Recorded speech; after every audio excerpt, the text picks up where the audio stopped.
mau tahu siapa saja pakar hukum pidana yang punya pandangan yang sama mengenai Barada ini bisa bebas dari jerat hukum terkait kasus pembunuhan berencana. Itu pertama ada pandangan dari para pakar hukum pidana yaitu Jamin Ginting, terus kemudian ada dari Asep Iwan Iriawan, terus kemudian ada Khairul Huda dan Profesor Mahfud MD, ya, Menko Polhukam.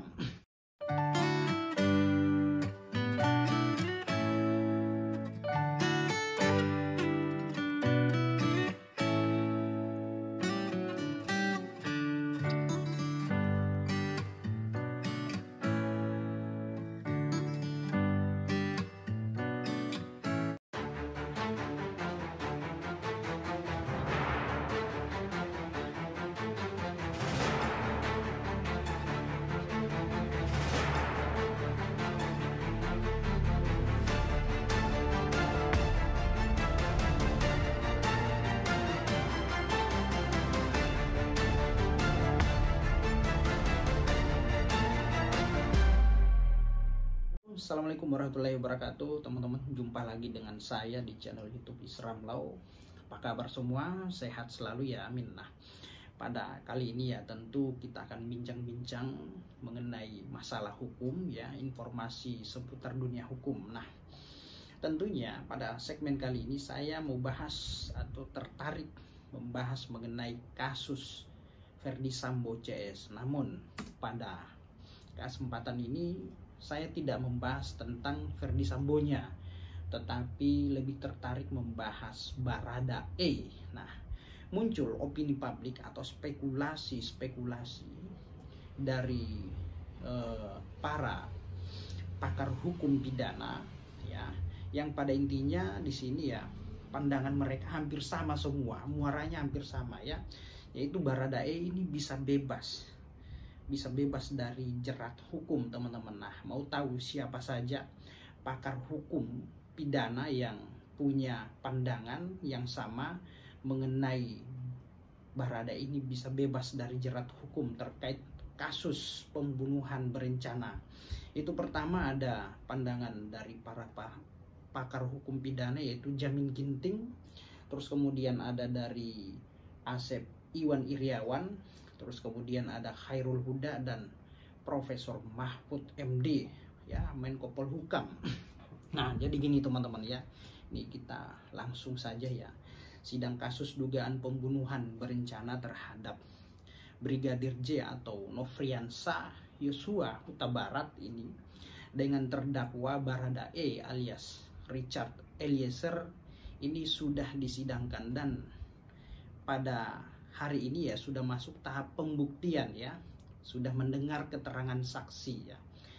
Pakar hukum pidana dari ini ya, Jamin Ginting ya, menilai ada potensi bebas nih teman-teman ya, potensi bebas terhadap terdakwa. Nah, menurut Jamin ada dua hal yang jika bisa dibuktikan dalam persidangan dapat membebaskan Richard Eliezer dari tuduhan pembunuhan berencana. Jadi dia punya pandangan, ini bisa bebas nih si Barada ini ya. Salah satunya adalah jika dilakukan atas perintah jabatan. Nah, itu ya, ketika tindakan dan perbuatan yang dilakukan oleh Barada ini adalah ketika dia melakukan itu atas perintah jabatan. Nah, lalu selanjutnya ada dua pasal kemungkinan yang bisa dibuktikan kalau mau bebas. Pertama, tentang overmah ya, atau keadaan memaksa. Lalu kemudian yang kedua, tentang perintah jabatan, diatur pada pasal 51 Kitab Undang-Undang Hukum Pidana. Nah, jika hal itu dapat dibuktikan ya, menurut Jamin Ginting, Richard Eliezer ini bisa bebas ya. Tetapi jika tidak terbukti, ada hal lain yang dapat meringankannya. Nah, kalau itu bisa dibuktikan ya pasti bebas. Ini menurut pandangan pakar hukum pidana ya, Jamin Ginting. Nah, tetapi kalau tidak bisa dibuktikan, maka akan mendapatkan keringanan dengan cara justice kolaborator. Nah, dan kekooperatifannya dalam persidangan. Nah, itu ya. Nah, tapi sih memang ya kita lihat ya beberapa kali persidangan Eliezer ini atau Baradae ini ya selalu kooperatif ya, selalu kooperatif. Nah, terus kemudian ia juga menjelaskan bahwa status sebagai GC atau Justice Collaborator ini harus diputuskan oleh majelis hakim ya. Sebab majelis hakimlah yang menentukan apakah terdakwa berhak menerima Justice Collaborator atau tidak. Nah, itu ya. Nah, lalu kemudian nah, Justice Collaborator itu harus diputuskan oleh majelis apakah dia berhak menerima atau tidak. Nah, lalu Barada Richard Eliezer ini menjadi satu dari terdakwa pasal pembunuhan terencana terhadap Nofriansah Yosua Huta Barat ya. Terdakwa lain dalam kasus pembunuhan di rumah dinas Kepala Divisi Propam atau Kadif Propam Polri itu adalah ada Ferdi Sambo, ada Putri Chandrawati atau istri dari Pak Ferdi, ada Ricky Rizal dan Kuat Maruf. Nah, selain dari pakar hukum pidana Jamin Ginting, ada juga nih ya dari ahli hukum pidana yaitu Asep Iriawan juga punya pandangan yang sama. Barada ini bisa bebas ya. Nah, jadi Asep Iwan Iriawan ini menilai bahwa Baradae atau Richard Eliezer ini Pudiang Lumiau ini memiliki peluang untuk terbebas dari jerat hukuman. Nah, dalam persidangan dugaan pembunuhan berencana Brigadir J, menurut Asep, pengakuan Eliezer yang menembak Yosua karena menurutnya perintah atasan saat itu ya menurut dia melakukan penembakan karena perintah atasan yaitu Ferdi Sambo. Nah, meski harus dibuktikan dalam persidangan apakah betul dia diperintah atau tidak.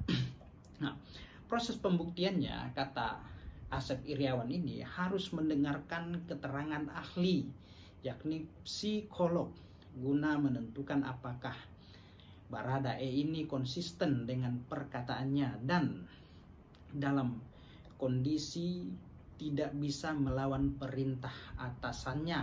Nah, itu ya, karena Eliezer ini pada saat itu dalam atau di bawah kekuasaan. Nah, selanjutnya sejak awal keberanian Baradae mengatakan pertobatannya. Nah, itulah jadi alasan hukum bisa jadi penghapus hukumannya. Nah, ujar dari Asep Iriawan ya. Jadi menurutnya keterangan ahli psikolog dalam persidangan Eliezer ini sangat penting sebab psikolog dianggap bisa menjelaskan kondisi kejiwaan dan situasi yang dialami oleh Eliezer sebagai seorang bawahan dengan pangkat paling rendah ya yang menerima perintah atasan dari Ferdi Sambo yang saat itu sudah berpangkat Inspektur Jenderal untuk menembak rekannya sesama ajudan. Wow. Ya. Jadi ketika diperintah suasananya apa? Nah, ya, apakah ada pilihan lain? Nah, kalau psikolog bilang tidak ada pilihan lain karena patuh dan taat, maka bisa jadi ya itu menjadi hal yang dapat dipertimbangkan oleh yang mulia majelis hakim ya, menurut Asep ya. Nah, apakah Eliezer ini menghendaki adanya pembunuhan? Kan tidak. Nah, kalau unsur tidak masuk ya jangan dihukum, harus dibebaskan atau diringankan. Ini menurut pandangan Asep Iriawan ya. Nah, dia kan sebagai ahli pidana atau pakar pidana. Nah, selain itu ada juga nih pandangan dari Pak Mahfud MD yaitu Menko Polhukam. Nah, mengungkapkan Barada Richard Eliezer atau Baradae ini bisa saja lolos dari jerat hukum ya, usai ditetapkan tersangka kasus penembakan yang menewaskan Brigadir J alias Brigadir Joshua Huta Barat. Nah, menurut Pak Mahfud MD ya, Baradae ini bisa bebas jika terbukti tindakannya menembak Brigadir J itu dilakukan atas perintah. Ya.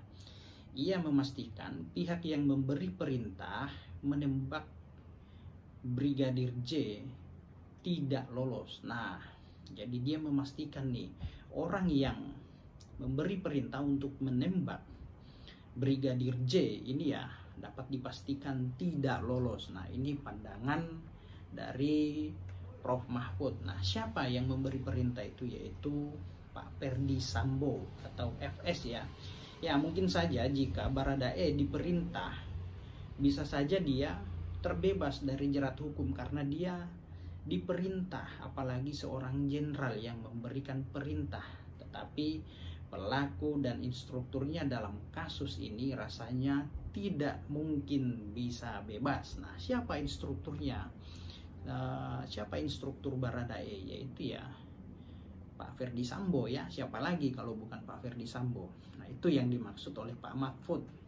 Nah, ini selain Pak Mahfud ada juga pakar hukum pidana yang angkat bicara, yaitu siapa? Yaitu Pak Khairul Huda.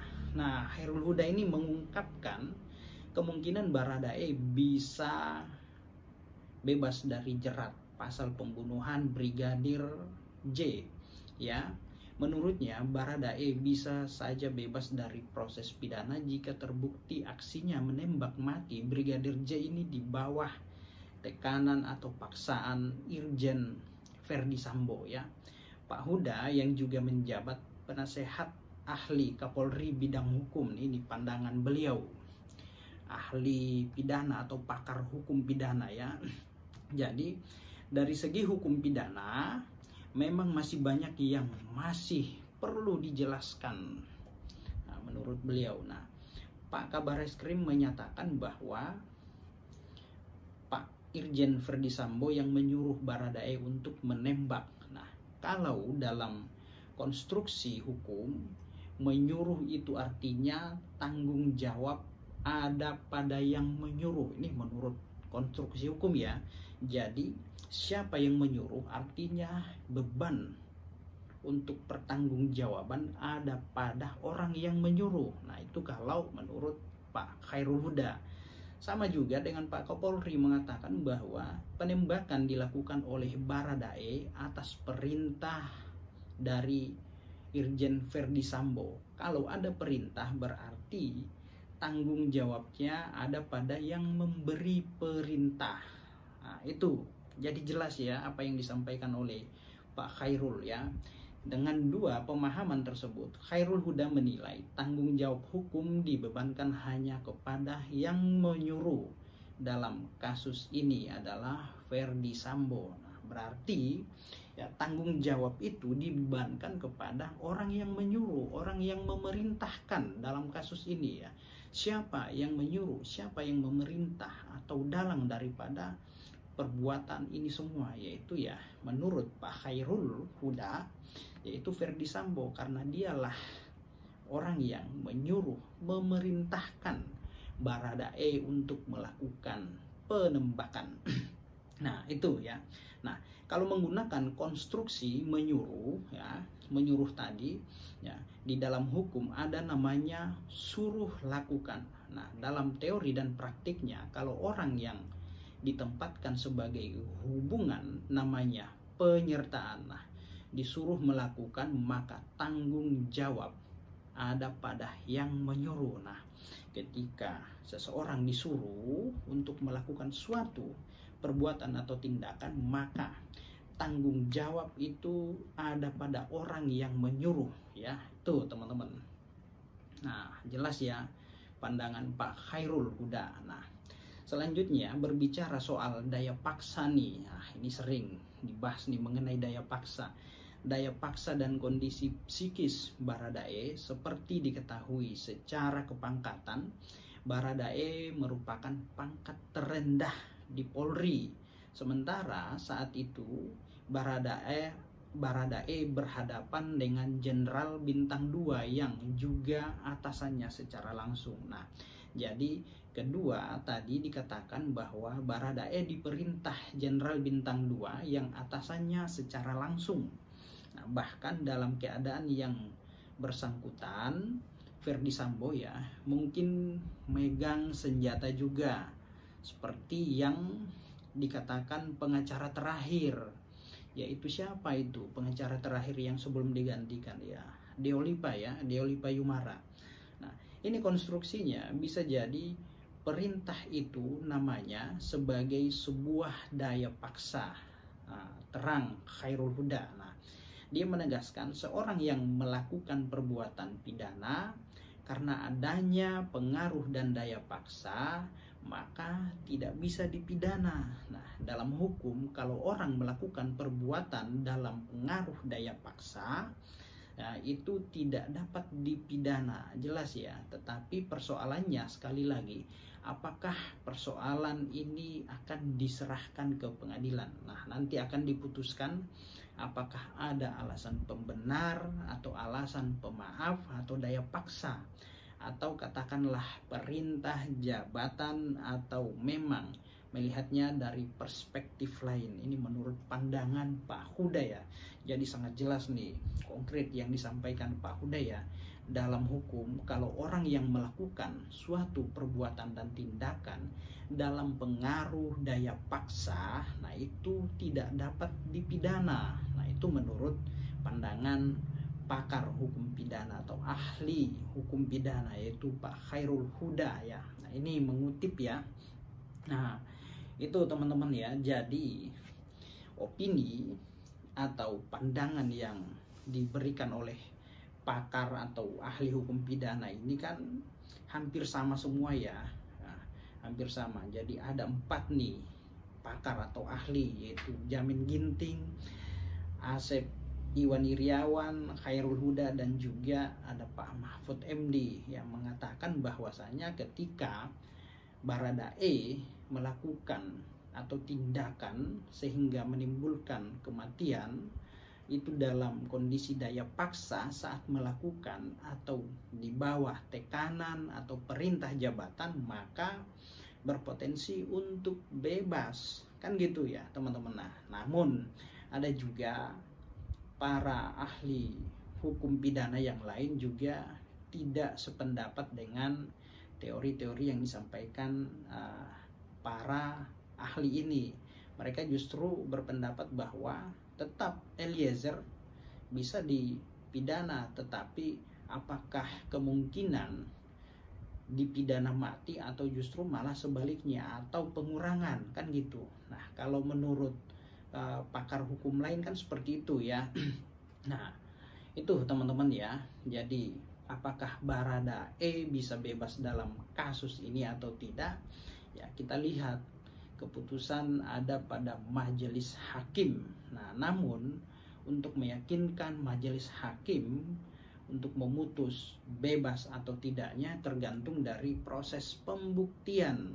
Nah, itu ya teman-teman ya. Jadi pengacara daripada Baradae ini memang harus kerja keras ekstra, harus mati-matian untuk mengungkap suatu fakta, suatu kebenaran. Apakah betul, apakah benar Baradae ini melakukan suatu tindakannya, suatu aksinya dalam kondisi daya paksa atas perintah jabatan yang sah atau tidak. Nah, itu kita lihat ya dalil-dalil sangkaan daripada Baradae ya. Oke teman-teman, semoga apa yang saya sampaikan bermanfaat untuk kita semua. Demikian, assalamualaikum warahmatullahi wabarakatuh. Salam keadilan.